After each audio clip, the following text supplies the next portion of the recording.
마가복음 1장 29절부터 39절까지 29절부터 39절까지 읽겠습니다. 회당에서 나와 곧 야고보와 요한과 함께 시몬과 안드레의 집에 들어가시니 시몬의 장모가 열병으로 누웠는지라 사람들이 곧 그의 일로 예수께 여짜온데 나아가서 그 손을 잡아 일으키시니 열병이 떠나고 여자가 저희에게 수종드니라.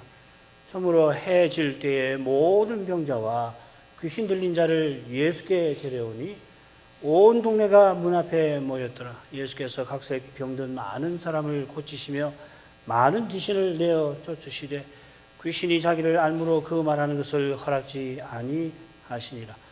새벽 오히려 미명에 예수께서 일어나 나가 한적한 곳으로 가사 거기서 기도하시더니 시몬과 및 그와 함께 있는 자들이 예수의 뒤를 따라와 만나서 가라되 모든 사람이 주를 찾나이다. 이르시되 우리가 다른 가까운 마을들로 가자. 거기서도 전도하리니 내가 이를 위하여 왔노라 하시고 이에 온 갈릴리에 다니시며 저희 여러 회당에서 전도하시고 또 귀신들을 내어 쫓으시더라.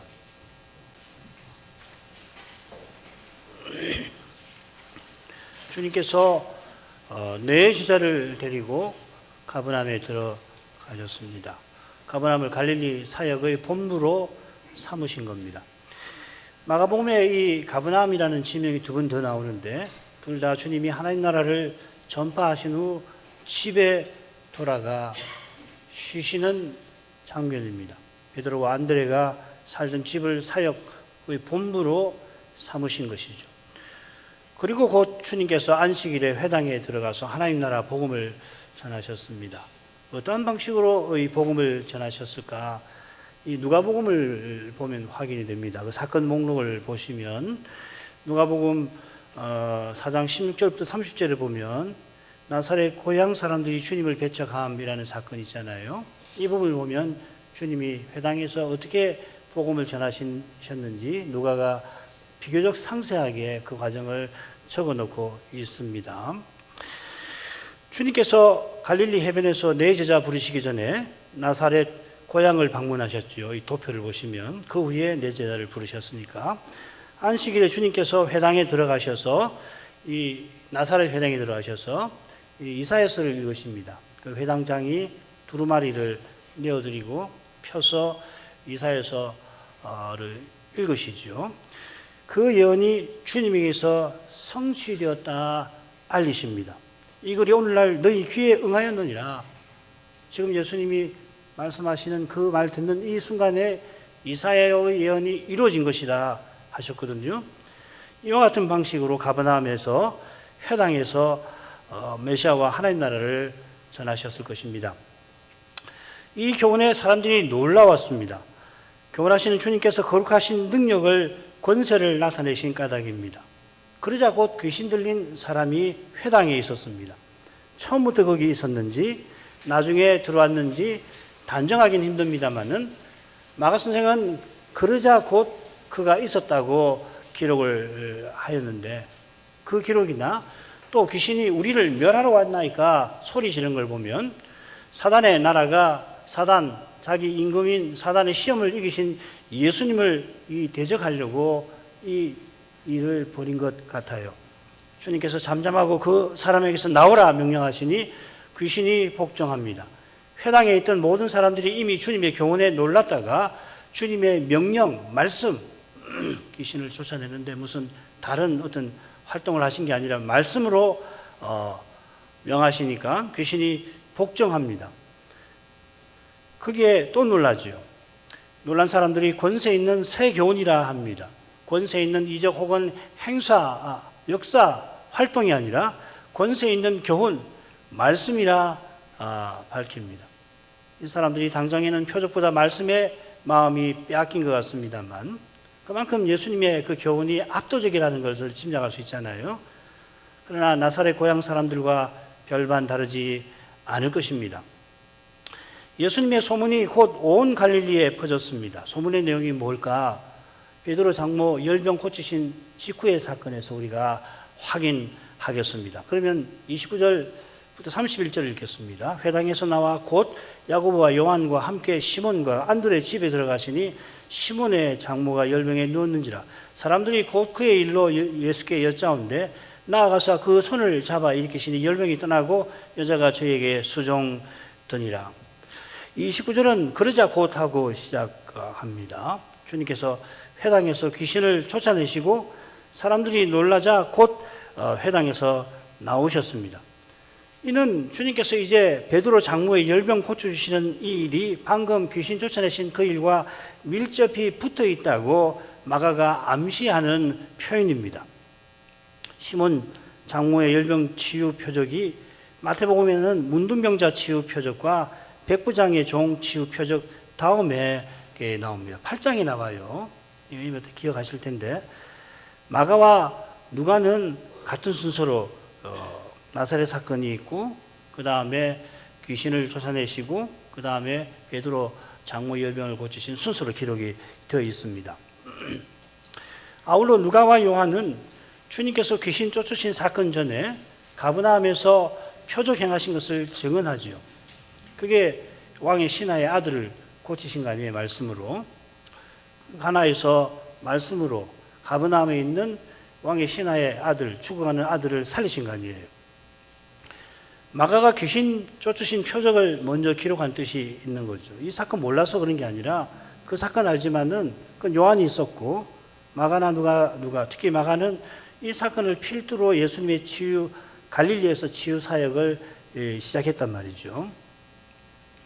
그처럼 마태가 시몬 장모의 열병 고치신 표적을 백부장의 종 고치신 표적 뒤에 게다가 산상보험 베푸신 후에 기록한 뜻도 물론 있죠. 그래서 마태복음은 8, 9장을 함께 읽어야 돼요. 그래서 거기에 9개 혹은 10개의 표적을 3개씩 묶어가지고서 기록을 하고 새 표적 다음에 반드시 제자 부르시는 교훈이 붙어 있잖아요. 그리고 10장에 가면 사도들을 파송하는 강설이 나오지 않습니까? 그러니까 마태복음 8장부터 10장까지가 마태가 주님의 사역에 어떤 특별히 표적 행하시는 사역의 의미가 무엇인가를 8, 9, 10장을 묶어가지고서 우리에게 교훈하는 것이거든요. 순서가 뭐 좀 틀리는데 이게 뭐 오륜이 많이 그런 어리석은 소리 하면 안 되고 비평학자들이 건방지게 순서가 다르네 어쩌네 뭐 그렇게 하는데 그런데 현혹대책 하나도 없어요. 이 저자가 마태가 왜 8, 9장, 10장에서 이런 방식으로 예수님의 표적을 기록했는가? 또 마가는 마가복음 이 예수님 사역 전체에서 표적들을 이런 식으로 기가 막히게 나열을 해가면서 제자 부르신, 보내신, 세우신, 또 보내시고 함께 하시는 그거 연결해가지고 이 주님의 사역을 기록해 나가는가? 거기에 착안해서 교훈을 받는 것이 좋죠. 그러니까 복음서 제자들이 주님의 표적들이 어떤 순서로 있었는지 몰랐을 리가 없어요. 그분들은 다 본 사람들이고 본 사람에게 들은 사람들이고 예수님 살아계실 때 함께 활동하던 사람들이 대부분이잖아요. 그거 모를 리가 있나요? 표정해 가신 뜻이 실로 깊고 거룩해서 마태는 마태대로 마가는 마가대로 성신께서 깨닫게 하신 바를 충실히 기록한 것입니다. 그럼 마가나 이렇게 기록한 의중이 뭘까? 우리는 이제 그걸 이번에 생각하는 거죠. 주님께서 시몬과 안드레의 집에 야고보와 요한을 데리고 들어가셨습니다. 그런데 시몬의 장모가 열병으로 누워 있습니다. 학자들은 이 열병이 말라리아나 장티푸스의 일종이라고 추측을 합니다. 누가복음에는 중한 열병이라고 되어 있습니다. 이 동사를 연구한 학자들에 따르면 아예 만성적인 고열에 시달렸을 수 있었을 거다 하는 그런 의사들의 의견을 받아가지고 그런 해석을 내려요. 어쩌면은 지금 생명이 위태로운 상태에 있었을 수도 있습니다. 장모가 누워 계셨는데 그러자고 사람들이 그 일을 예수님께 고합니다. 베드로와 안드레가 살던 집이고 적어도 베드로는 이미 혼이 난 상태에서 장모를 모시고 산 겁니다. 살던 집이 얼마나 큰지 유적 발굴을 통해서 어느 정도 짐작할 수가 있습니다. 인터넷 찾아보시면 가브나움 유적지 발굴해가지고서 재현해 놓은 동영상들이 있을 건데 크지 않아요. 굉장히 작습니다. 동네 자체가 크질 않습니다. 나중에 나올 것 같은데 가브나움 그 동네가 한 2만 평 되는데 2만 평이면 지금 우리 전주 월드컵 경기장 있잖아요. 그거 절반이라고 생각하시면 됩니다. 그 건물의 절반 정도의 공간에서 일어나는 일이고, 거기서 베드로가 아무리 잘 산다 한들 큰 집일 수 없어요. 조그마한 집입니다. 그러니까 그러자고 사람들이 예수님께 알렸다 하는 것은 이건 매우 의도적인 표현이란 말이죠. 그러니까 그저 와병 소식을 신속하게 전했다, 그거 정도 말하려고 하는 건 아닐 겁니다. 물론 예수님이 장모의 질병을 고쳐달라 아랜 건데, 더해서 주님의 이 사역이 어떻게 신실하게 하나님의 뜻에 따라 이루어져 갔는가를 막아는 교훈하려고 하는 것입니다. 하나님이 하시는 일이 빈틈없이 그러자고 그런 방식으로 예수님께서 십자가로 나가시는 그 과정이 이렇게 치밀하게 신실하게 이루어졌다는 걸 강조하는 것 같아요. 장모가 병에서 나와서 수정된 사실이 언급되어 있듯이 필시 안주인인 베드로의 부인은 이 모친과 더불어서 주님과 제자들이 사역을 마치고 돌아오실 때 늘 봉사했을 겁니다. 누가는 갈릴리 여인들이 주님과 사도들을 따라다니며 대접했다 기록을 하죠. 누가복음 8장에 나옵니다. 여인들의 목록에 베드로의 부인이나 장모는 나오질 않습니다. 바울은 베드로가 오순절 후에 아내와 함께 선교에 나섰다고 증언합니다. 아마 이때 장모는 돌아가셨을 거라고 추측할 수 있어요. 아마 베드로의 부인은 오순절 전까지 이 갈릴리 여인들과는 달리 자기 집에 선교 본부니까 주님께서 제자들과 함께 나가서 활동하시고 늘 돌아오셔서 집에서 쉬시니까 그 쉬시는 주님을 돌봐드렸던 것 같습니다. 그러니까 이 베드로 부인의 수고가 갈릴리 여인들만큼 귀하잖아요, 그죠? 누가 더 수고했다 이런 거 우리 따질 필요도 없습니다만은 이게 보통 일이 아니잖아요. 자기 집에 이 어른을 대구나 메시아를 모시고 섬기는 것이 이게 작은 일입니까?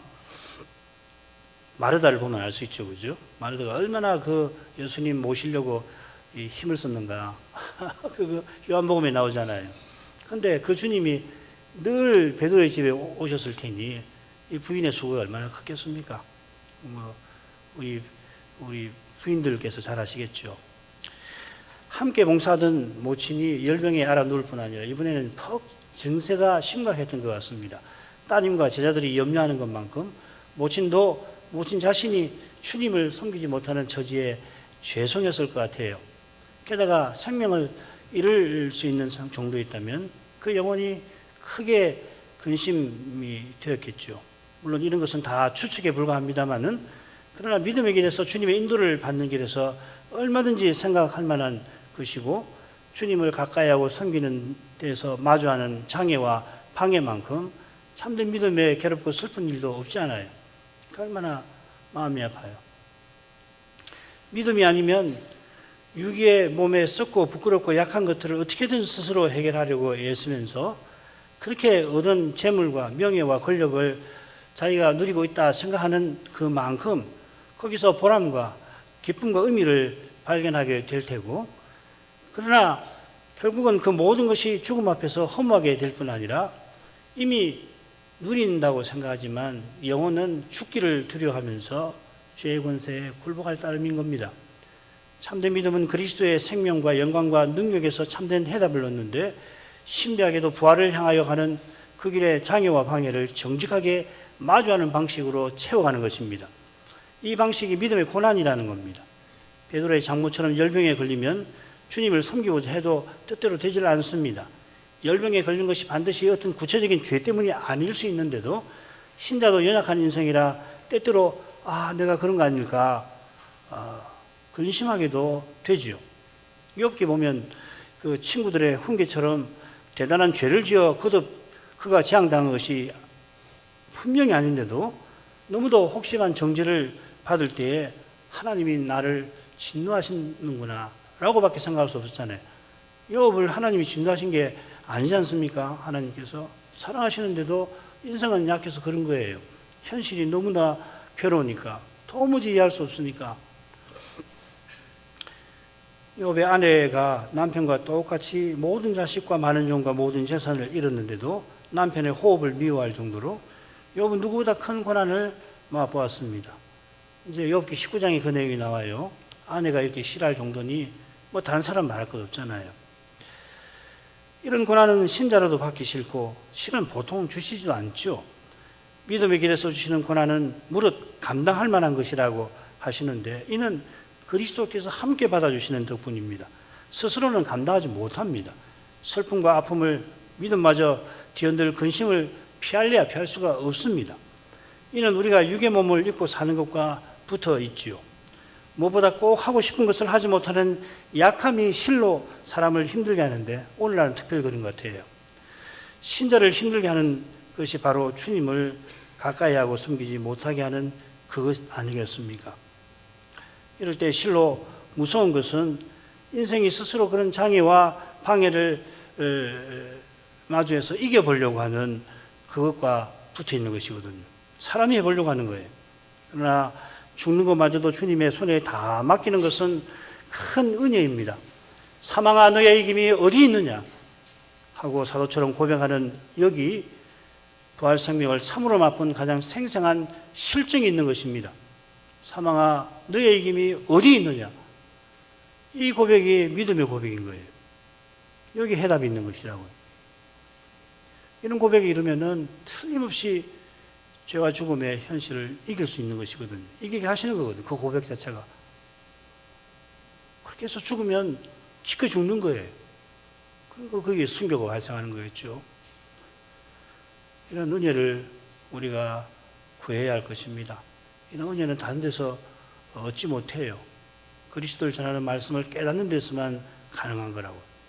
부활하신 그리스도, 다시 오시는 그리스도를 믿고 바라는 거기서 이 놀라운 고백이 나오는 거라고요. 주님께서 인생에 있는 약함을 다 아시고 장모의 열병을 고쳐주신 줄 믿습니다. 주님의 치유 표적은 크게 둘로 나눕니다. 치유입니다. 예를 들면 바다를 잠잠케 하셨든지, 이건 치유 아니잖아요. 하나는 부정한 상태에서 건져주시는 거고요. 다른 하나는 영혼의 기능을 회복시켜 주시는 겁니다. 문둥병자를 고쳐주신 것이 전자고, 장모 열병이나 중풍병자를 고쳐주신 것이 후자입니다. 전자는 하나님께 가까이 가지 못하는 상태에서 건져주시는 거고, 후자는 하나님을 모시고 하나님 뜻을 받들게 하시는 것입니다. 요컨대 제사장나라의 사명과 거룩한 백성의 사명을 행하게 하시는 것이 이 치유 표적에 담긴 중요한 의미입니다. 인생의 아담 안에서 하나님을 떠나고 심지어 하나님을 대적하지요. 이것이 바로 죄와 허물로 죽은 상태라. 그래서 이 상태에서 사람은 어떻게 하느냐? 공중의 권세 잡은 자를 따른다. 에베소서 2장 1절부터 3절에서 교훈합니다. 바로 이 상태, 이 태도, 하나님을 떠난 상태에서 심지어 하나님을 대적하는 그 태도를 가장 상징적으로 보여주는 것이 귀신 들려서 병든 사람일 것입니다. 상징적인 거예요. 귀신 들린 사람은 죄다 그렇다든지 혹은 귀신 안 들렸으면 그렇지 않다는 이야기 아니죠. 마가가 변화산 아래에서 귀신 들려서 말 못하고 간질병에 시달리는 아이를 주님이 고쳐주셨다 하는 걸 아주 중요하게 기록합니다. 9장에서. 이 대목에서는 이거 하나만 나와요. 귀신을 쫓아내시면서 동시에 병을 고쳐주시는 그거 하나가 중요하게 나옵니다. 질병이 반드시 귀신 들린 결과는 분명 아니지만 타락의 결과로 질병을 비롯한 온갖 악이 발생한 것은 분명합니다. 주님께서 치유 표적을 통해서 십자가 부활로서 악의 근원인 죄와 악의 악인 사망을 물리칠 것을 보이시는 것이죠. 하나님 나라의 능력을 드러내는 표적이다, 그렇게 말하는 거죠. 그처럼 인생이 창조의 목적대로 하나님을 가까이 하고 그리스도처럼 아버지를 섬기는 나라를 세우실 뜻을 나타내시는 것입니다. 이건 뭐 앞으로도 표적할 때마다 이면저면 살피면서 또 말씀드리죠. 마가는 갈릴리 사역을 시작하시면서 행하신 네 표적을 둘로 묶어 기록하는데 그 가운데 이 표적 행하신 목적을 강조하고 있습니다. 그게 이제 32절부터 39절인데 셋으로 나눠보죠. 32절부터 34절까지는 저물 때 사람들이 병자와 귀신 들린 자를 이 주님께 데려와서 고쳐주셨다는 거고, 35절은 주님께서 새벽 미명에 일어나서 한적한 곳에 가서 기도하셨다는 거고요. 그 다음 나머지 부분은 베드로가 주님 기도하신 데 와서 사람들이 주를 찾습니다 하니까 주님께서 우리가 가까운 마을로 가서 전도하자 하신 내용입니다. 자, 그러면 첫째 부분 아예 넘어가죠. 저물어 해질 때에 모든 병자와 귀신 들린 자를 예수께 데려오니 온 동네가 문 앞에 모였더라. 예수께서 각색 병든 많은 사람을 고치시고 많은 귀신을 내어 쫓으시되 귀신이 자기를 알므로 그 말하는 것을 허락지 아니하시니라. 주님이 회당에서 돌아오신 후 베드로 장모의 열병을 고쳐주시니까 열병에 시달린 장모가 건강을 단숨에 회복해서 그 마음에 간절히 원하는 대로 주님과 제자들을 대접했을 겁니다. 고열에 시달리다가 열이 내리더라도 몸이 여전히 쇠약한 상태라 그런 경우 열은 내리지만은 그 정도에 따라서 심지어 며칠 더 누워 있어야 되잖아요. 건강을 회복해야 합니다만은 주님께서 가령 손 마른 사람을 고쳐주실 때 당장 그 사람이 손을 정상적으로 쓸 수 있게 하신 것처럼 장모도 이전처럼 어쩌면 이전보다 더 활발하게 주님을 수정들게 하셨을 겁니다. 자칫 장례식도 치러야 할 그 베드로의 집은 성도의 교제로 하늘나라의 기쁨과 평안이 가득했을 테지요. 이어 저물어 해질 때가 되었습니다. 이 부분은 관심 있는 분만 읽으십시오. 이 마가복음을 연구하는 학자 가운데 이 해질 저물어라고 하는 표현을 가지고 마가복음에 줄거리를 만드는 분이 있다는 겁니다. 참고하십시오. 그래서 저물어 나올 때는 좀 주의해서 마가복음을 읽으시면 좋습니다. 해질 때니까 안식일 끝날 무렵입니다. 그때 모든 병자와 귀신 들린 자를 주님께 사람들이 데려옵니다. 주님께서 고쳐주심을 간절히 바라는 그들은 안식일이 끝나기만 기다렸던 것이죠. 왜 그런지 아시죠? 그죠? 안식일에 병을 치료하는 것은 노동이라고 안식일 범하는 거라고 생각하니까 그런 거 아니에요. 마태는 많은 귀신 들려 병든 자를 다 고쳐주신 것처럼 기록합니다. 마가와 누가는 많은 병자와 많은 귀신 들린 자를 고쳐주셨다 이렇게 표현하는 것 같아요. 어떤 것이 맞는지 잘 모르겠습니다. 후자가 좀 더 정확하지 않을까 싶은데 아무튼지 마태는 그런 방식으로 귀신 들린 것과 병든 것을 붙여서 언급하는 경향이 있습니다. 10장에도 마찬가지입니다. 마태복음. 얼마나 많은 사람이 왔는지 온 동네가 문 앞에 모였다 하는 표현을 통해서 짐작됩니다. 당시 가버나움 인구수를 학자들은 1,500명 정도로 보고 있고요. 그 가버나움의 그 면적을 2만 평 정도로 보고 있습니다. 아까 말씀드린 우리 월드컵 경기장 절반이라고 생각하시면 됩니다. 온 동네가 모였다. 학자들은 이런 데서 과장법이라고 쉽게 말해요. 저는 동의 안 됩니다. 이건 좀 제가 설명을 할게요. 작은 동네에 병자가 있는 집마다 주님을 찾았을 테고 이웃 주민들도 따라갔다면은 그야말로 온 동네가 그 집에 몰렸을 것 같아요. 주목할 점은 많은 귀신을 내어 쫓으신 사실입니다. 많은 귀신 들린 자라 했는데 얼마나 많은지 정확하게 수를 말하기는 어렵지만 1,500명이나 사는 동네에 많은 귀신 들린 자가 있다, 많은 병자가 있다고 할 때는 그 정확하게 몇인지 모르죠, 그죠? 아무도 모르죠. 그러나 누가 보더라도 많다 생각할 정도로 많다라는 말은 그 동네 사람들은 그걸 모를 수가 없는 거 아니겠어요? 우리 동네에 병자가 이만큼 되었구나. 특별히 귀신 들린 자가 많다고 하면은 가버나움 사람들은 다 아는 거예요. 어느 집에 누가 귀신 들렸구나, 누가 귀신 들렸구나, 귀신 들려갖고 병든 사람도 많거든요. 대개 귀신 들리면 병이 있고, 혹은 귀신 들리면 이 귀신이 막 야르를 부려갖고 집안 사람을 못 살게 굴잖아요. 그걸 생각해 보시라는 거예요. 그게 얼마나 놀라운 일입니까? 어쩌다가 언약의 나라가 이 지역이 된 거예요. 1,500명 사는 그 고을에 병자가 많은 것도 얼마나 괴롭습니까? 몇몇 사람이 어떤 마을에 중병자가 한둘만 있어도 오다 가다 마을 사람들이 어쩌다가 저게 병이 걸려갖고 저렇게 고생일까? 안 믿는 사람도 그런 거 아니에요. 게다가 언약의 나라인데 병에 걸려서 하나님을 섬기지를 못하고 또 귀신이 들린 사람이 이렇게 많았다는 건 이게 얼마나 끔찍한 일이냔 말이죠. 성경 읽어가실 때 그걸 꼭 생각해 보세요.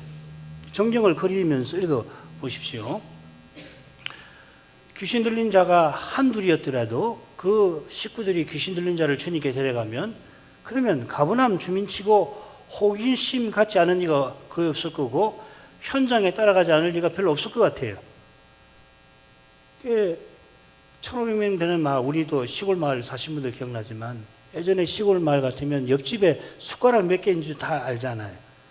그래, 그 주민이 무슨 일이 있으면은 소문이 나가지고 가서 듣기도 하고 들여다보고, 더구나 이건 굉장히 중요한 일인데 한두 집이라도 예수님께 귀신 들린 자를 데려갔으면은 그 마을 주민들이 전부 관심을 가질 거 아니냐 말이에요. 그런데 많은 귀신 들린 사람이 예수님께 갔으니까 마을 그대로 온 동네가 그 집으로 몰린 거예요.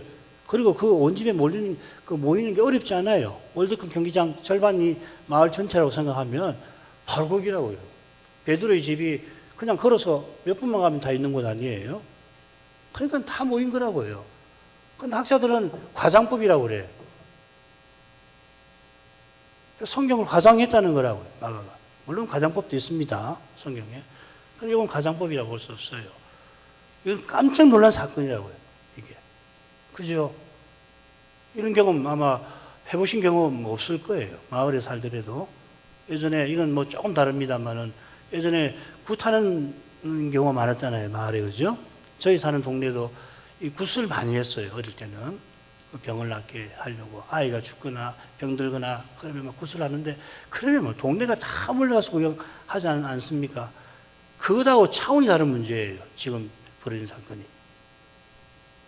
그 주님의 표적을, 이 정경을 이렇게 이해를 하시면 참 좋습니다. 주님께서 고단하여 쉬실 시간입니다마는 각색 병든 많은 사람을 고치시고 많은 귀신을 쫓아내 주셨습니다. 이스라엘이 목자 없는 양과 같은 처지를 불쌍히 여기신 것처럼 이스라엘이 하나님을 떠나고 대적하는 상태에서 건져주려 하신 겁니다. 이를 위하여 귀신들이 주님을 알리고서 함부로 말하는 것을 허락지 아니하시죠. 주님께서 친히 주님을 알리셔도 특히 바리새인들이 곧 주님을 대적할 것입니다.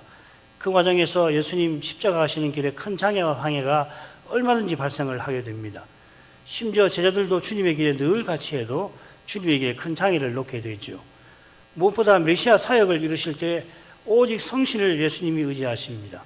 성신께서 하나님으로서 메시아들로 구원의 일을 이루게 하십니다. 아무도 주님의 구원에 기여하지 못합니다. 사도도 그 누구도 은혜를 받을 뿐입니다. 우리 모두가 그렇습니다.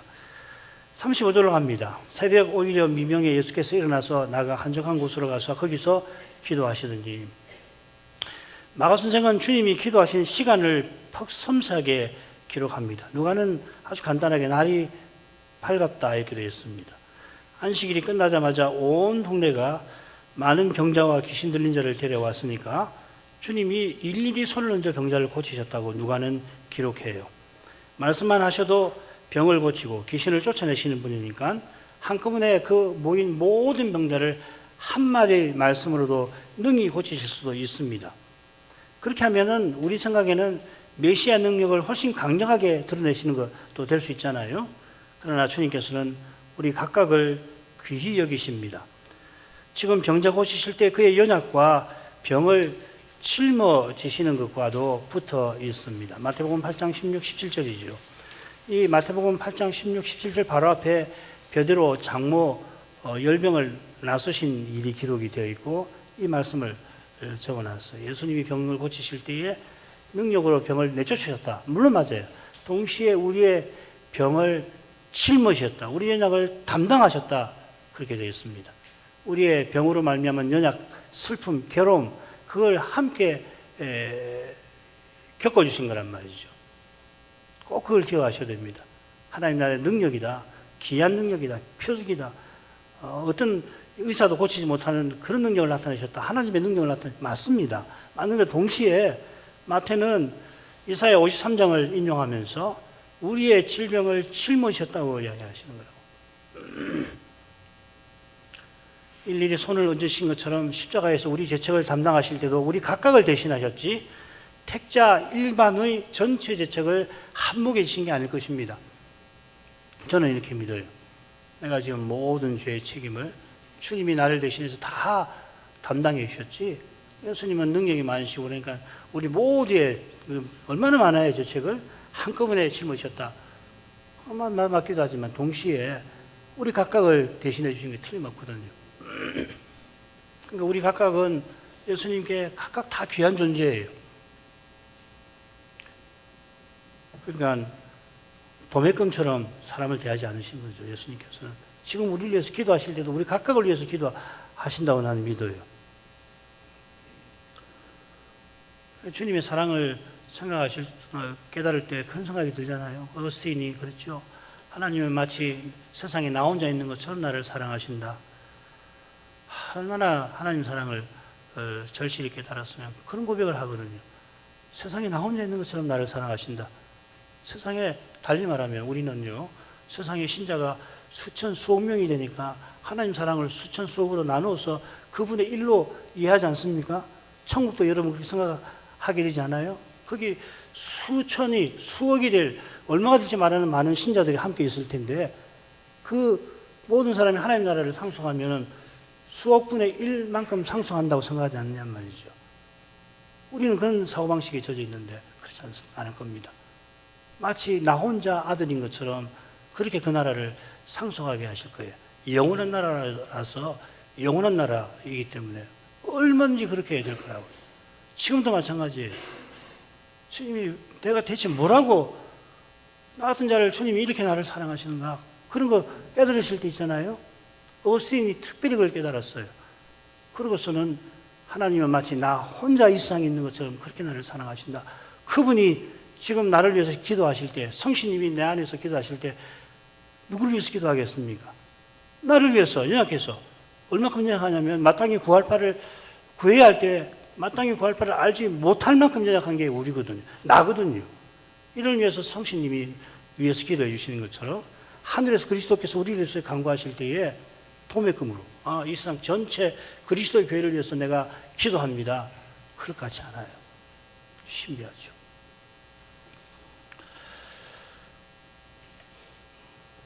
주님이 성신으로 이제 내 안에 사시는 것도 마찬가지 아닙니까? 그죠? 내 안에 사시잖아요. 이게 얼마나 놀라운 일입니까? 내 안에 사셔서. 이제 내가 그리스도와 함께 십자가에 못 박혔나니. 그런 적 이제는 내가 사는 것이 아니라 오직 내 안에 그리스도가 사신 것이다. 그리스도가 내 안에 사시는 거라고. 성신을 그리스도 영으로 성신을 주셨으니까. 그만큼 주님이 가까우신 분입니다. 그러니까 교리가 참 중요해요.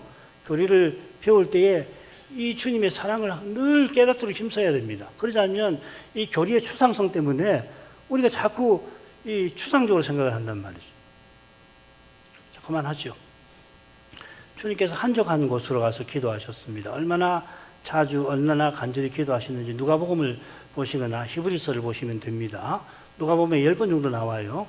히브리서 5장 7절은 더 인상적입니다. 자기를 죽음에서 능히 구원하실리 아버지께 심한 통곡과 눈물로 기도와 소원을 올렸다. 언제? 육체에 계실 때에 지상 생애 내내 그렇게 되었습니다. 물론 주님께서 기쁨 가운데서 기도한 것도 있어요. 누가복음 10장 또 마태복음 11장 거기 보면 기뻐서 기도하신 경우도 물론 있습니다만은 제가 죽음의 현실이 주님의 길에 가로놓여 있고 그 시면을 주님의 눈이 꿰뚫고 보셨으니 주님의 마음은 거룩한 슬픔이 떠날 날이 없었을 것입니다. 요컨대 주님이 기도하신 것은 무엇보다 십자가를 지시기 위하여 아버지를 전심으로 바라고 의지하신 것입니다. 물론 아들로서 아버지와 늘 거룩한 사귐 가운데 계셨습니다. 마가가 이 시점에서 주님의 기도를 홀로 언급한 뜻이 있어요. 기도를 강조하는 누가도 이 대목에서는 기도를 언급하지 않거든요. 마가가 강조하는 겁니다. 그건 이어 나오는 주님의 말씀, 보내신 사명을 이루게 해주시기를 위해서 특별히 기도하셨겠지요. 그리고 넘어가시겠습니다. 시몬과 및 그와 함께 있는 자들이 예수의 뒤를 따라가 만나서 가로되 모든 사람이 주를 찾나이다. 이르시되 우리가 다른 가까운 마을들로 가자. 거기서도 전도하리니 내가 이를 위하여 왔노라 하시고 이에 온 갈릴리에 다니시며 여러 회당에서 전도하시고 또 귀신들을 내어 쫓으시더라. 이 시몬과 및 그와 함께 있는 자들은 제자들일 것입니다. 예수님께서 그들의 말을 듣고 우리가 이렇게 말씀하시니까 제자라고 봐야 될 거예요. 시몬은 모든 사람이 주를 찾나이다 합니다. 누가복음에는 무리가 주님을 찾아와서 자기들에게서 떠나시지 못하게 만류하려 했다 이렇게 되어 있습니다. 이거는 이제 바로 앞에 있는 나사렛 고향 사람들하고 붙여서 설명하는 거거든요. 이 무리는 가버나움 동네 사람들이겠죠. 그들은 주님께서 자기 동네에 늘 계시면서 동네 사람들 원하는 일 이루어지기를 바랐다 하는 말이죠. 나사렛 동네 사람들도 똑같이 그렇게 했습니다.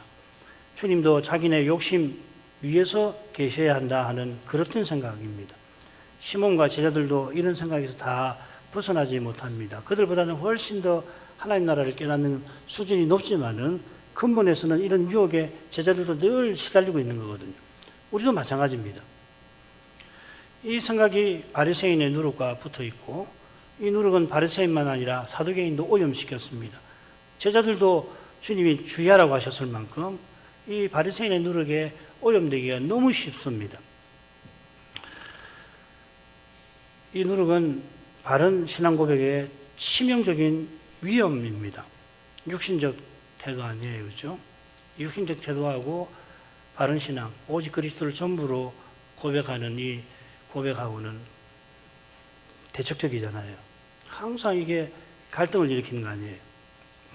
이 참된 고백을 바라시는 주님께서 다른 가까운 마을로 가서 전도하십니다. 이 동사는 가르친다는 동사처럼 마가복음에 자주 나옵니다. 참조하십시오. 릭소가 아니라 쾌리소 혹은 이때 기억이 안 나는 시옷을 쓰는 게 맞습니다. 주님께서 갈릴리 사역에 출발해 하나님 나라 복음을 전하셨습니다. 복음을 전하시는 것은 주님을 듣고 믿게 하심이죠. 믿음은 들음에서 나고 들음은 그리스도의 말씀으로 말미암는다 하셨습니다. 이적은 표적입니다. 표적은 주님이 전파하신 그 나라를 가리키는 표입니다. 가령 오병이어의 표적은 영원한 생명이신 그리스도를 가리킵니다. 그런데 베세다들에서 이 광야의 만나보다 더 놀라운 떡을 먹은 이들이 썩지 아니한 양식을 발견하는 것이 아니라 썩는 양식의 마음이 빼앗겼습니다. 육의 몸에 썩는 문제를 해결해 주실 그리스도의 신 썩는 양식을 택하고 만 것입니다. 여기 주님께서 십자가를 지셔야 하는 원인이 드러납니다. 사람이 남에서 섬기는 그 죄는 은혜의 방도조차도 이용해서 죄인인 우리를 부립니다. 종부립니다. 표적을 맛본 이스라엘이 예수님을 자기네 왕 삼고자 했듯이 같은 이유로 주님을 십자가에 내어줄 것입니다. 그 십자가를 향하여 주님께서 걸어가시면서 다른 고을로 가서 하나님 나라를 전파하십니다. 전파하신 말씀이 어떤 사람에게는 사망에 이르는 냄새가 되고 어떤 사람에게는 생명에 이르는 향기가 될 것입니다. 이런 복되고 동시에 두려운 방식을 통해서 전파한 말씀은 다 이루어져 나갈 것입니다. 역사는 이루어져가는 무대입니다. 이루어진 결과가 종말에 심판대 앞에서 드러날 것입니다. 우리가 겸손히 성신을 의지해서 말씀 듣는 것이 얼마나 복된 일인지, 신비를 맛보는 일인지 모릅니다. 이만큼 하죠. 거룩하신 아버지, 예수님께서 갈릴리 사역을 시작하시며 하나님 나라를 전파하시고 제자들을 부르셨는데 그 거룩한 뜻을 실정하시려고 이스라엘 중에 치유의 표적들을 아울러 행하셨나이다. 마가는 회당에서 귀신 쫓아내신 표적을 맨 처음 자세히 기록하고 이어 베드로의 장모의 열병 고치신 일을 기록합니다. 기록하면서 예수님이 행하신 표적 그 자체보다 표적 행하시는 주님이 교훈하신 그 내용을 강조하였습니다. 주님이 베드로의 집에 쉬실 때 가버나움 동네 사람들이 다 그 문에 몰려들었을 때 많은 병자와 특히 귀신 들린 많은 자를 데려왔나이다. 주님이 일일이 손을 대어 낫게 하시고 귀신도 많이 쫓아주셨습니다. 새벽 미명에 일어나셔서 아버지께 기도하시면서 아버지께서 보내신 그 사명 이루어 주실 것을 주님이 간절히 구하신 줄 믿사옵나이다. 그 사명이 무엇인지 베드로와 사도들이 기도하시는 주님께 와서 사람들이 주님의 표적을 구한다고 할 때 나는 전도하러 세상에 왔다 대답하시고 다른 가까운 마을로 가서 하나님 나라를 전하시고 그 실정으로 계속 표적을 행하셨나이다. 주님께서 전도하기 위하여 세상에 오신 것처럼 주님의 사도들도 그리스도를 널리 전하여 싸움나이다.